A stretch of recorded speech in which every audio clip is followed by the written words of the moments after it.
All right, guys, welcome back to the AOC Malta Cyber Series Masters the quarterfinals right now between Raving Raptors Academy and Plasmons. Raving Raptors having taken the first game in what seemed like a very messy win for them. Hopefully, they can come back out now and be able to turn that around and really show that they are dominant here.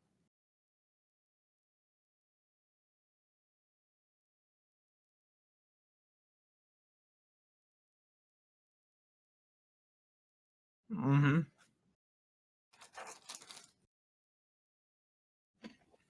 Mm-hmm. Yep. I'm hoping so. I would hate to have to bail on you guys. I don't want to have to. But with all these pauses, it's really been cramming into the schedule that I had planned for this day. So hopefully no more problems. Hope we knock on wood and hope that for the best.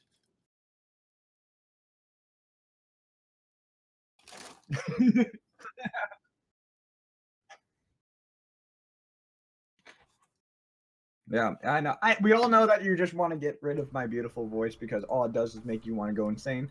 So I understand. I was muted. I'm terribly sorry. Muted. So I was talking to myself again. Don't worry, guys. I do that every now and then. Now Ender's here. Thank you, Ender, for joining. Yeah. God, I love it. I'm back. I mean, the bans are staying fairly similar for the most part here. The Karma has been banned away this time around, and that did look fairly strong in the last game, but will Syndra get touched by Raving Raptors? Because they first picked it last time around. This time they're red side, so they will not have the luxury of picking that one up for themselves. And I have to expect the Plasmon will take that one away right off the bat, because, I mean, let's be honest, Donut Dominator was so powerful on that pickup. Yeah, but honestly, if you're on the side of Raving Raptors, you might want to ban the Syndra. I heard the Vladimir is still on the table, so there is a possibility that Donut Dominator could put that as a counter into it. But Syndra, yep, there it is. Syndra is still a very strong pick, and he might not want to be forced onto that Vladimir. Yeah, there's no surprise there. And even last game, we saw that Syndra still does well into the Vladimir. It's going to have a pretty decent time, especially in that early game before you get that first big recall where you can complete your first item. And honestly, it was surprising because we've seen a lot of the Proto Belt rushed on Vladimir, which isn't out of this world, but the fact that you're getting solo killed on the Vladimir hints to me that you might be wanting to build a little bit more tanky. Yeah, I agree. And I also kind of wonder if we're going to see Delrith on that Nautilus again. It wasn't banned or picked so far, and the Poppy was picked again for Malviz. And we just saw Delrith do absolutely disgusting things on that Nautilus, so I wouldn't be surprised. See, I'm going to say that Delrith doesn't pick the Nautilus again. I think he's going to go for something new just because he was such a monster last time on something kind of an obscure pick. You didn't expect him to have that one coming out. Now everyone expects it. I want to see him go for something else that's a little bit less standard, even though there's like the likes of the Kennen available that would do very well into the Poppy up there. Yeah, we'll see, but right now it looks like they are hovering that Thresh and Caitlyn. Caitlyn not being banned. Ooh, Zyra. Ooh, dominating lane. That is, going all over the place. Actually, the Alistar being locked in. Yeah, a lot of engaged potential right there. And you can layer the crowd control with the traps underneath a headbutt pulverize from Heathens there. So there's a lot of synergy in that lane, and you see it set up ganks very well. All throughout today, we've seen some bottom lanes that really struggle at assisting their junglers, and the Caitlyn Alistar would do very well in that, especially if a Misfortune were to be picked on the other side, whether it's AD carry or support. It's really easy to lock down that immobile backliner. Yeah, it really is, and unless we see Cyrix doing really good positioning with that MF for the bullet times, you're going to see it probably get punished a lot on the side of Heathens. He's probably really going to just tunnel vision onto Cyrix because that's what Alistar can do. Alistar has that tankiness that he's able to just go, okay, I want to get you. I want to make you useless in this fight. And what's it going to be alongside? Because Misfortune is Rek'Sai. Now, that's something actually interesting to talk about right now because Rek'Sai kind of fell off for a bit with the change, with the meta change. She got nerfed a little bit a couple patches ago. But she's not horrible. She's not in a bad spot. It's just new meta kind of formed and she got replaced, especially because it was mostly just her and Gragas in the jungle, and especially with Gragas being pretty much dumpstered, with his ultimate being the clunkiest thing in the world, we didn't see Rek'Sai picked up that much. But Rek'Sai is still great because the vision that she still brings, especially with those tremor senses, that you don't necessarily need to have the best of vision, you can still find people with the tremor vision. And consider this, now that we have a lot of these stealth champions reworked, all these assassins, the tremor sense really takes a new meaning because pink wards aren't going to cut it anymore for vision there. So Delrith gets the Jace. Oh, but they do lock in the cannon, it's too. Jace. It's definitely going to be Jace mid for Donut Dominator. That has to be what it is, because Jace into Poppy, rough matchup. Kennen into Poppy, fantastic matchup. Yeah. And Jace mid is not something out of the ordinary 100%. No. It's just a little bit odd to me that they show right away that they have these picks rather than picking one and baiting.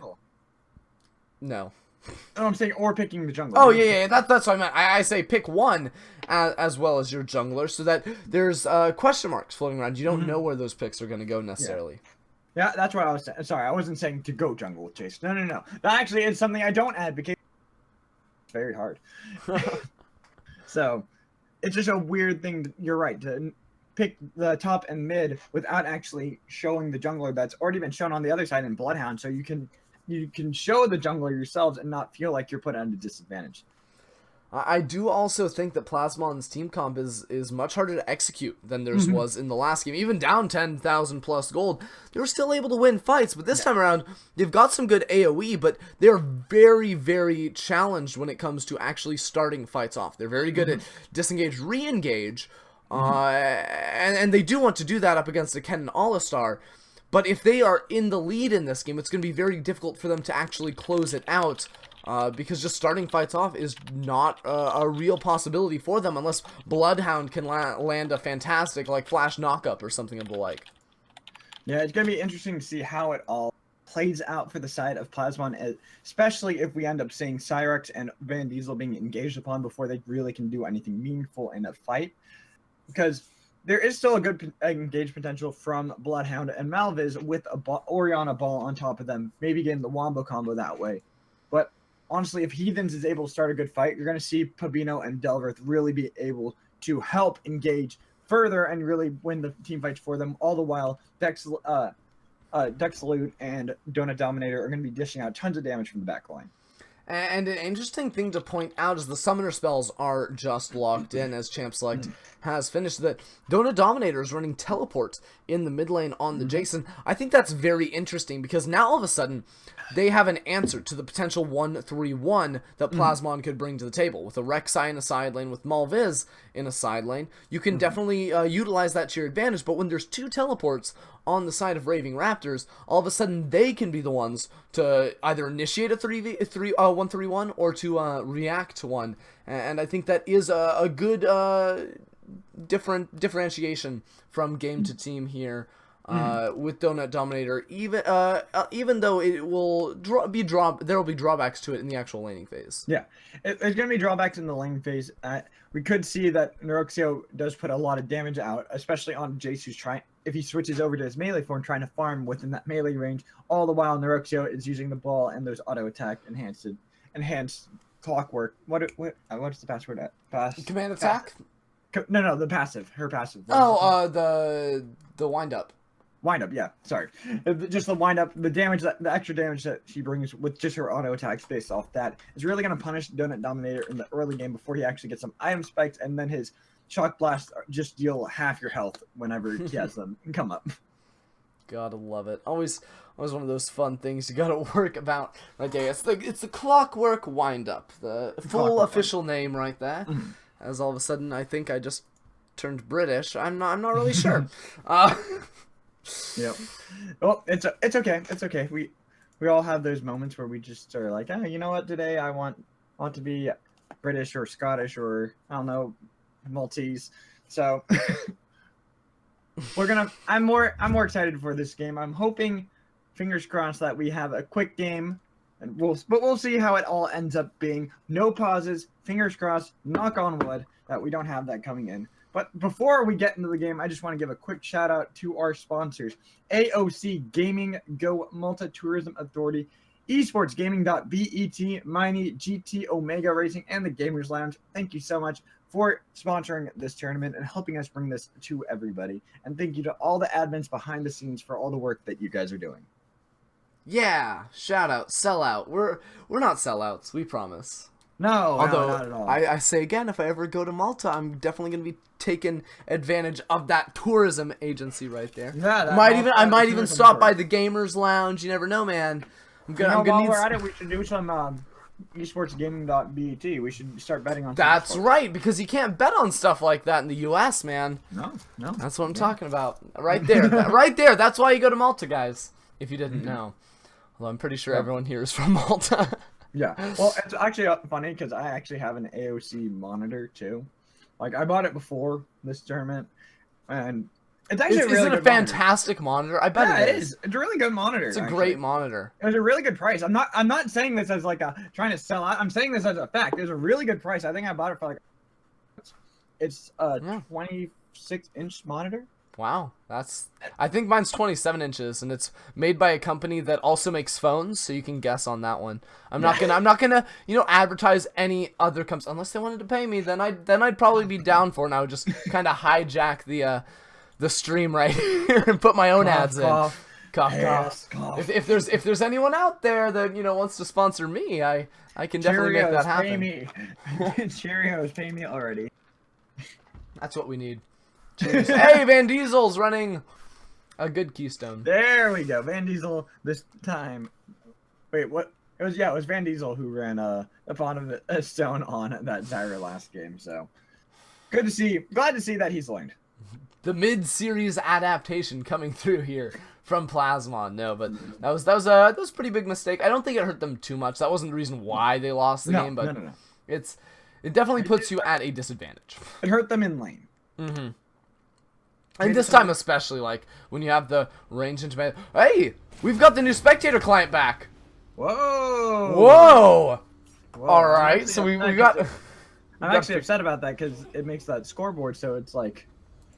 For whatever reason, it likes to have the scoreboard not automatically there, and I like that. Yeah, I don't like that. And my settings won't save. Alright, so this is going to be a little bit awkward. I'm going to have to try and fix all of this kind of on the fly. So I'll let you take over for the early game. So I'll take up for...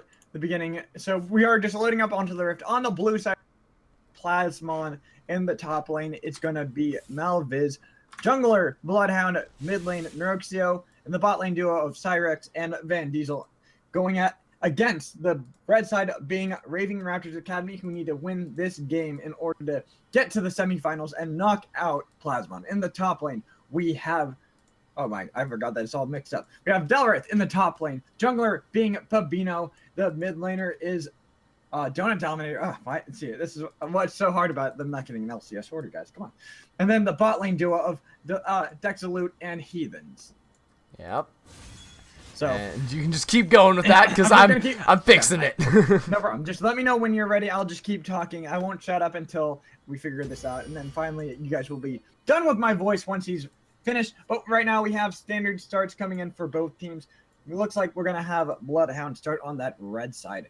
Gonna be good for the Rex side. Maybe even give Neuroxio an early blue buff. Really help him out in that mid lane. Really bully around Donut Dominator, because that's the one thing about Orianna in the early game is she's really mana hungry. So she needs to make sure that she uses her mana wisely, while she also has the Clockwork Windup that deals really good damage on auto attacks. So not gonna be too surprising if she ends up poking out Donut Dominator, but Donut Dominator is also mana hungry in the early parts of the game. Jace is not someone who is known for being able to stay with a lot of mana for early parts of the game until he gets his Mana Mune. The Tear of the Goddess starts stacking that up and really starts being able to dish out Shock Blast after Shock Blast without ever going ooh. Yeah, I think I figured it all out. It looks a little bit awkward and disjointed. I can't believe that we actually... Like, the spectator client just updated halfway through the day. Weird.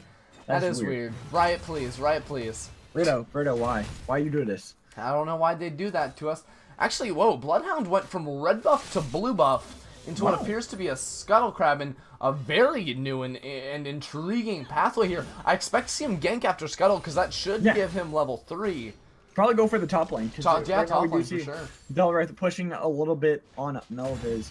So it wouldn't be out of the question for him to Or go not? top side.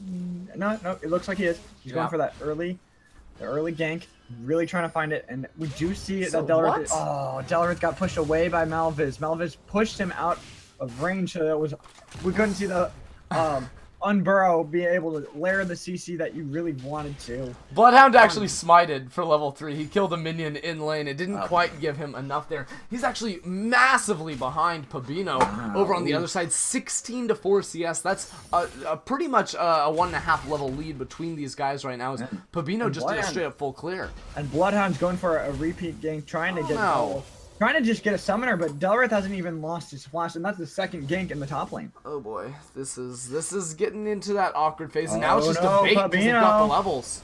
They got the levels, and Pabino's here. He misses the fracture, and we do see the engage coming in. Bloodhound does get the Unburrow on to Delrith. They're going to try to turn it on to Bloodhound. They get the first kill. Neroxio does get a return kill on to Delrith, as now Pabino is trying to fight Malviz and Neroxio.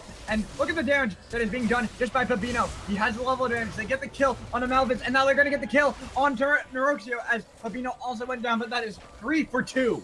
That is so huge for Raving Raptors right there. And it's all because of the time that Bloodhound wasted. While that was going on, Pabino got level 4. He is so much stronger in that fight. And even though Neroxio got the inside track on the roam up to that fight, it wasn't enough because Bloodhound was completely ruined at the start of that fight. And after that, it was just a matter of Dominator coming around to clean up. This guy had 8 kills on Syndra in the last game, 1 death, and already 4 minutes in, he's got 2 to his name. He is absolutely going to be a carry threat in this one.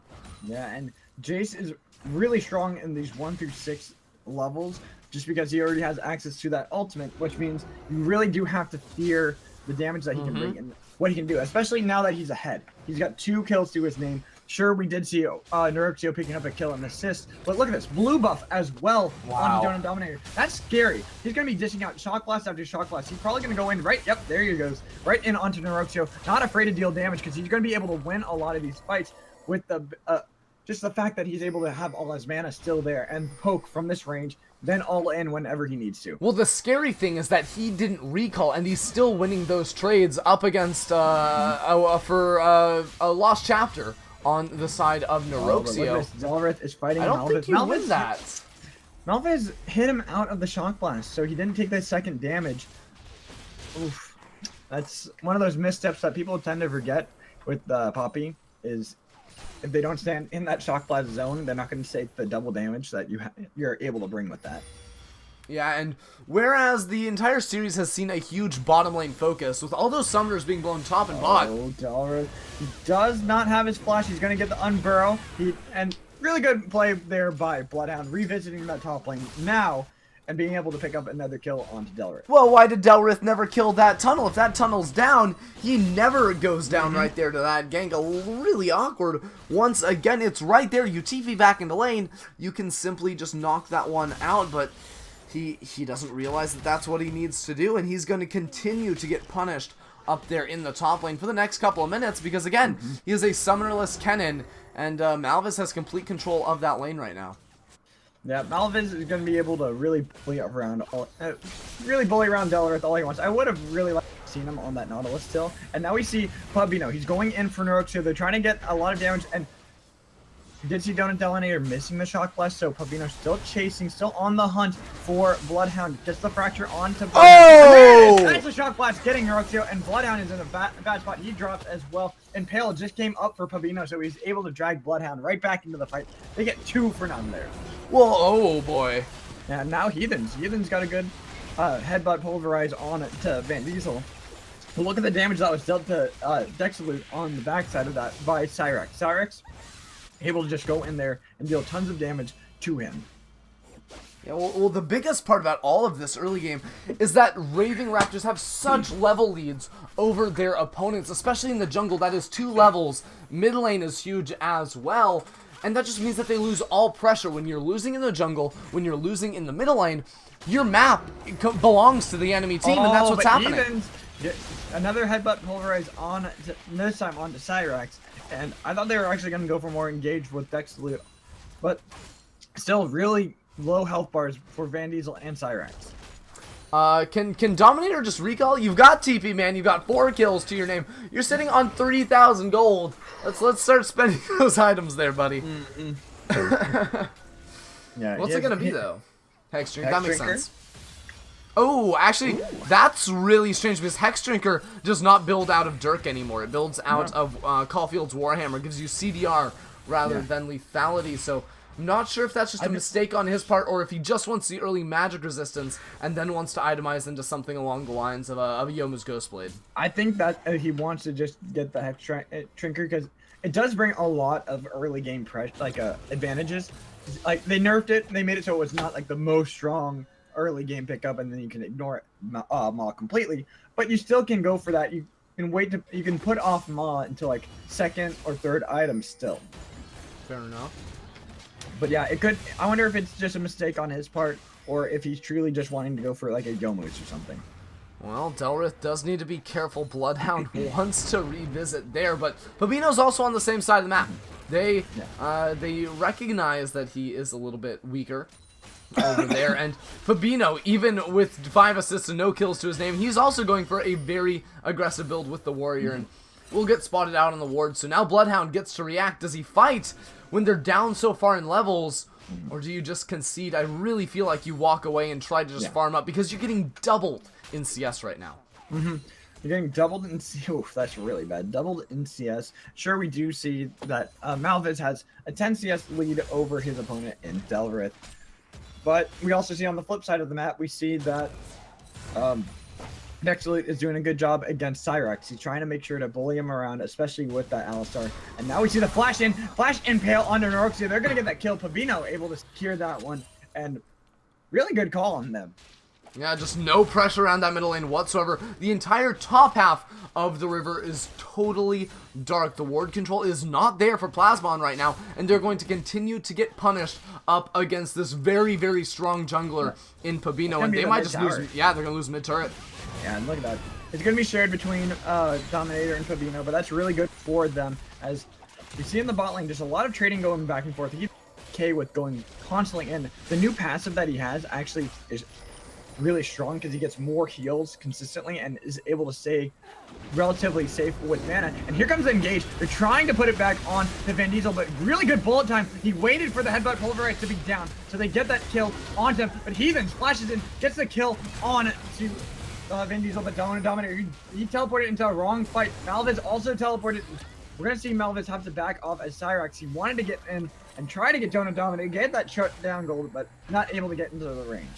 Yeah, I thought that was going to be a TP in from Delrith, but he popped his ultimate in the top lane fighting Malviz, so he was unable to assist there. And had there been a double TP, that would have been devastating on to Plasmon, but they're just not quite at that capability just yet. And without the Slicing Maelstrom, they didn't want to pull the trigger on that one, instead holding on to that for a play later on, now that they do have the advantage top lane. They put a lot of damage on the Bloodhound there. And sorry if my voice is kind of dying, guys.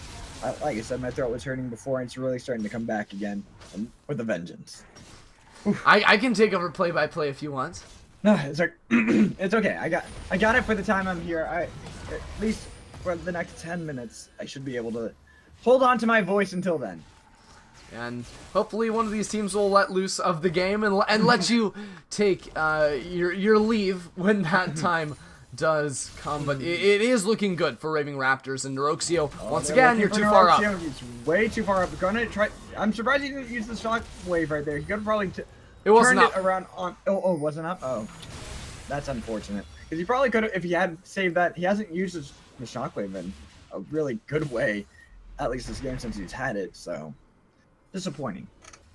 Yeah, a little bit right there, but even then, just escaping from the gank in general is a massive success for him. Just being able to get away when he's been getting absolutely punished by Pabino, by Dominator, and just sustaining through here is good for them. Remember, their team is very good at turning fights around, so if they can survive long enough, it will be good for them. He wants to get in on the Cyrex, but he doesn't have Flash available to him.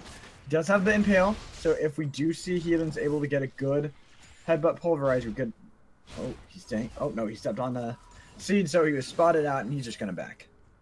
Yep, he's He's just a Skarner. He doesn't really care all that much. He just wants to get his recall on in. I think he's sitting on a fair amount of gold as well. 2,000, actually. And ooh, good stun coming in from Delrith to stop the keeper's verdict.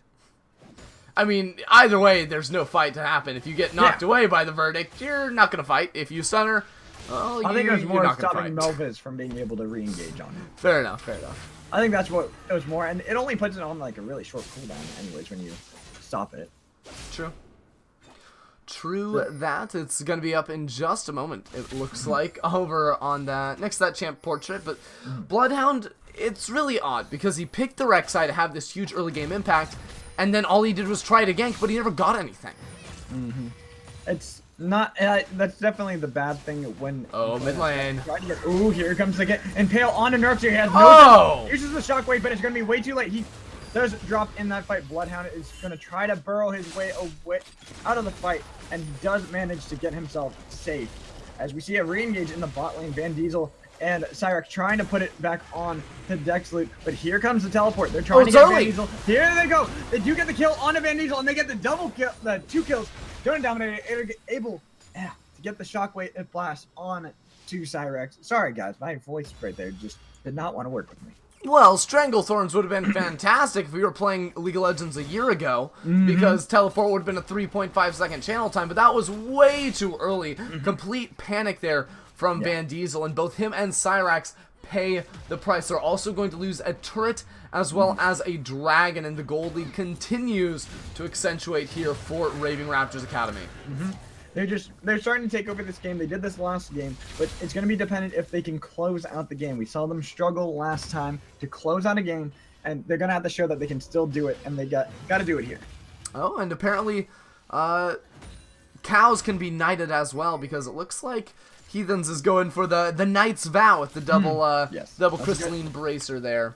That's a good pickup for an Alistar. It's able to take a little bit of that damage off of Dexloot and put it onto a tanky member like himself. Yeah, one thing with it, though, is that the damage it will cause him to take is dealt as true damage, so it will not be reduced by his ultimate whatsoever. Not sure if he realizes that, or is just, you know, taking that little bit of a trade-off. Here we go. Yeah, probably just a trade-off. Proto Belt used, but I don't...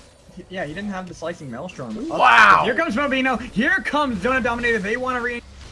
A shockwave does hit on a Donut Dominator and Pabino. The teleport is being channeled by Melviz. He's here to fight now. There is no more shockwave.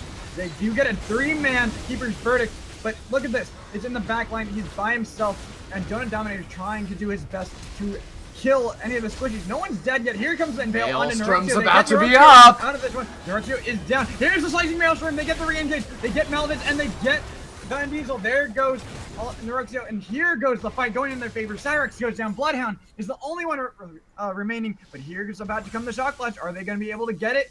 He's trying to get Donut Dominator, trying to get in the range, but he's not able to actually successfully get it.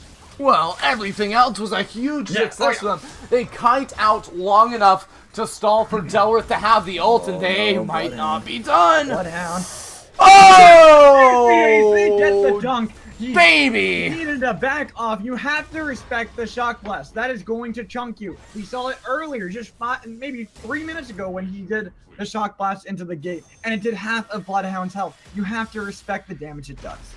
Well, I mean, what are you even doing there? You're a Rek'Sai with no HP. You can't hold on to that tower, and Plasmon looks so out of sorts in this match here. It was a battle last game that they almost won, down so much, but this time around, the same story is not writing itself here, because Raving Raptors Academy are crushing all across the board. Yeah, they really are showing just that they are a dominant team, that even though they struggled last game, they do have really good early game. They're really strong at the laning phase, the roaming, and making sure to have early map pressure. The thing that's going to be tested for them now is, can they close the game out? Can they finish this game in like the 25-minute mark, where it seems like they should be going at this current pace? Yeah, and they have the engage tools to do it, right? Last time they struggled a little bit. They couldn't start the fights, and they didn't have the big AoE they needed to really pull the trigger. Well, this time around, they've got a cannon, they've got an Alistar, they've got a Skarner. They just need their flashes up, and if those are available, then the fights start to open up for them. And you saw it right there. Delrith just kiting out for the ulti and then just ripping apart Plasmon's team. Delrith cannot hit one of those shurikens on the Melvis. There he goes. He finally hit one. He missed 3. He's losing this, though. Yeah, he's losing this because he kept missing. Oh! Right there, he missed another. Come on! He's having a difficult time with this. He's fighting Melvis, using him, but he does drop. Melvis is going to also die. But I'm sorry, Delrith. You were such a animal. He's a Nautilus player, man. He doesn't know how to hit skill shots. Only the dredge line. That's it. Yeah, not like he was landing those dredge lines really well. Those are also a lot fatter of skill shots. Yes, this is true. Much easier to connect with. And you just CC them first and you can't miss, right? This is very true. This is very true. But at the same time, we did see Delrith just shoot the shurikens in the complete opposite way that Melvis was. So, I don't know.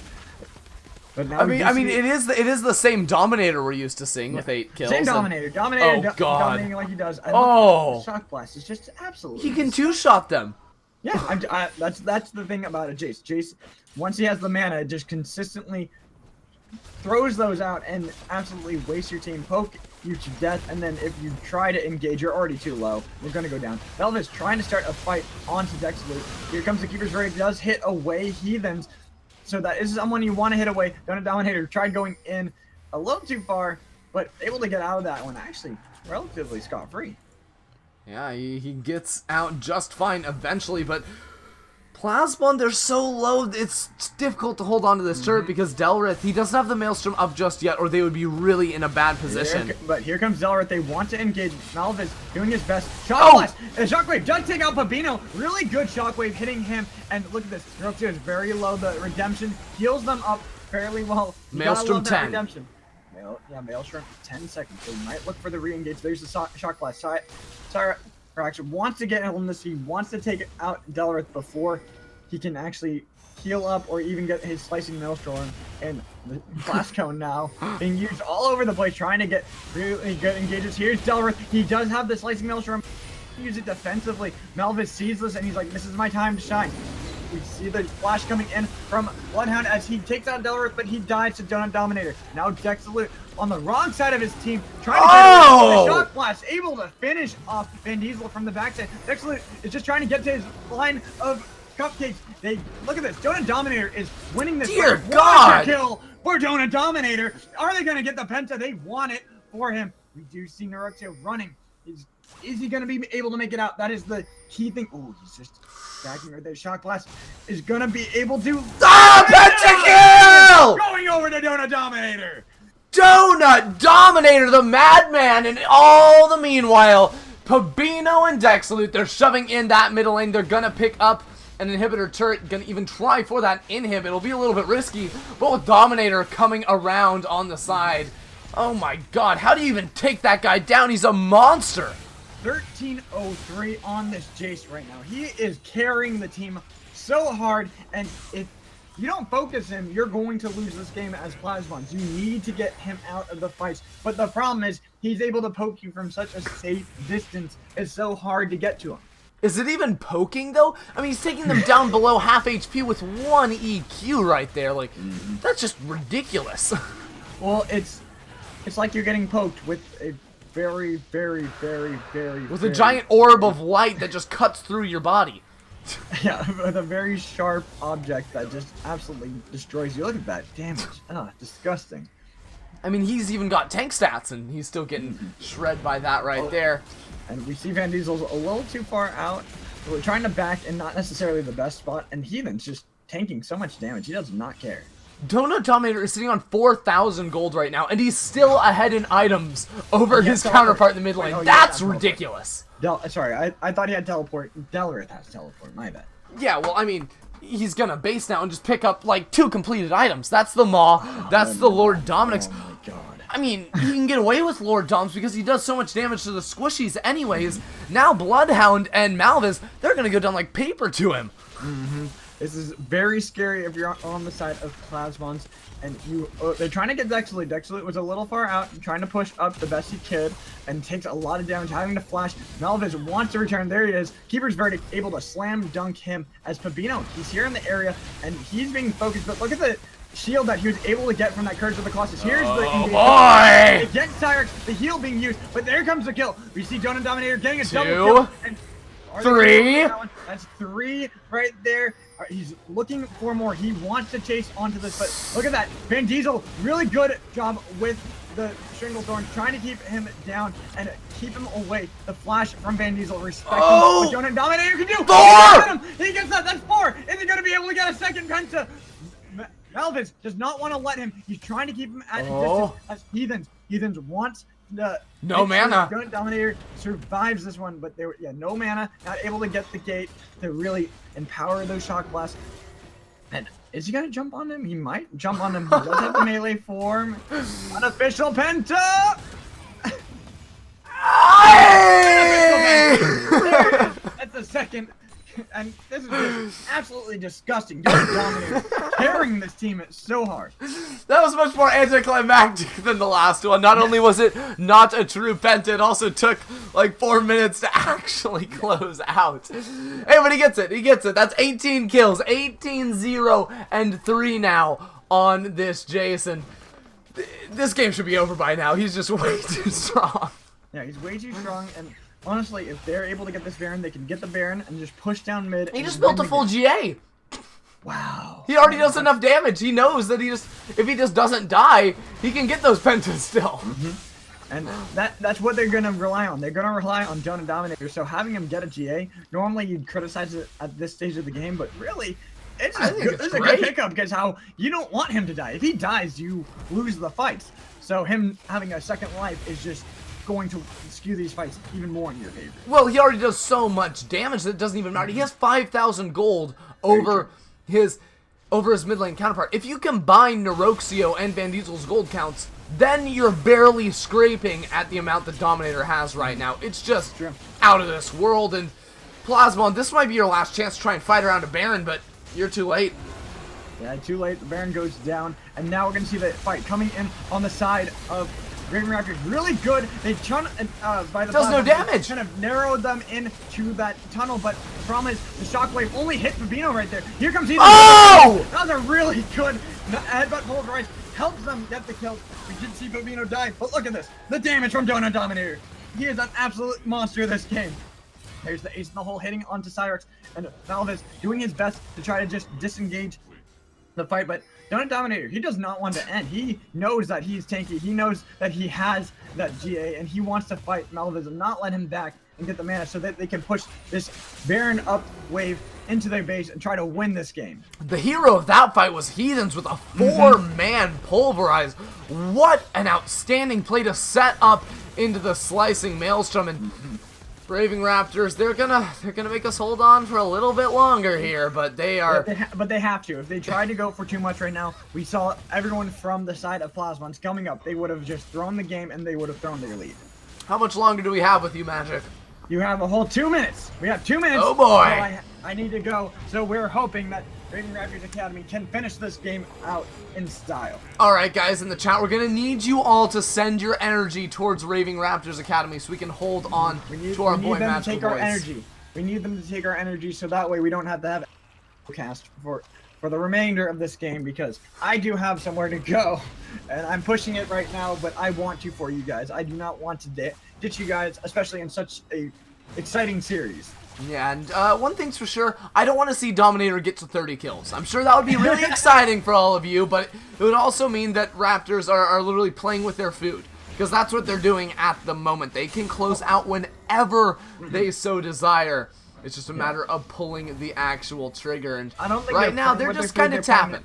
They're not playing with their food, they're just being concise. They're trying not to throw the game, which is really smart. Malvis is way too far in. It's a decent chunk of damage, as Heathens is now here ready to look for and engage. If he gets another good headbutt pulverize onto 3, oh my god, Cyrax almost killed just from the shockwave there. They're going to be able to get this bot inhibitor tower easy. As Pabino, he does grab Van Diesel. Van Diesel! Oh! He does get the Stranglethorns, and the shockwave only hitting onto Heathens. This is going to be an inhibitor dropping for the side of Raving Raptors Academy. They're winning this fight. They get Malvis. This is going to be the victory. They're going to be able to win. Double kill going over to the side of Donut Dominator, and he is just dominating this game. This is going to most likely be game number 2 and the series going over to Raving Raptors Academy. I love you guys for ending it now.